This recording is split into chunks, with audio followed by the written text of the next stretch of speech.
Right, in China, a heat wave is still hitting the southwest. People are heading underground to escape the heat. Temperatures are consistently above 40 degrees Celsius. It's leading to China's worst drought on record. Water levels are so low that cities which rely on hydropower are cutting electricity. Well, this is in Chongqing in China's southwest. You can see the riverbed there. And there are ongoing power cuts. Subway train carriages are turning down the lights. People are heading to restaurants in old bomb shelters because they're cooler. This one is 16 degrees, whereas it's 43 degrees above ground. And in Sichuan, there are air conditioning restrictions, so offices are using huge ice blocks to cool down. And this picture has been widely shared on Chinese social media app Weibo. It's a before and after picture of the Yangtze River, and you can see just how much the water levels have dropped.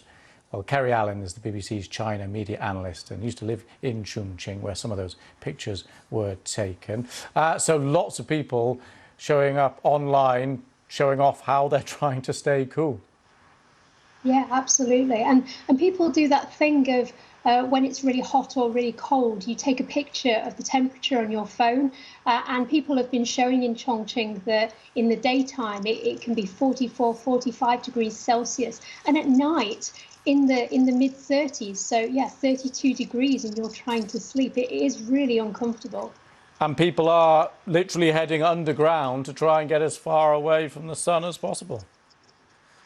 Yes, they are. Yeah, that's quite standard in China, that when it gets particularly hot and a red alert is issued, that's for temperatures over 40 degrees.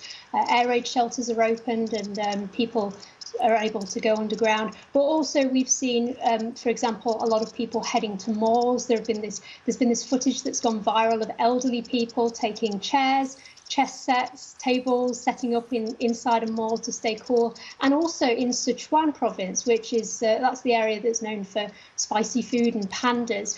People have also been taking to caves in order to stay cool. So yeah, there's been all this footage of people very much underground.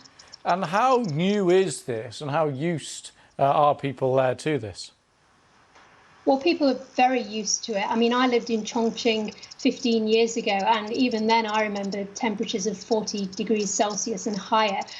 So there is a kind of attitude of you do just get on with it. But at the same time, this has been a very unusual year. There have been all sorts of records set, not just in Chongqing, in Sichuan, all over the country for high temperatures. And there have been warnings as well that this might actually be the coolest year in the decade to come. So people are getting quite scared about this. I mean, there has been this year, in particular in Chongqing, a level 1 warning for heat stroke. So people have been warned more than ever that now these are really dangerous temperatures that could affect your health.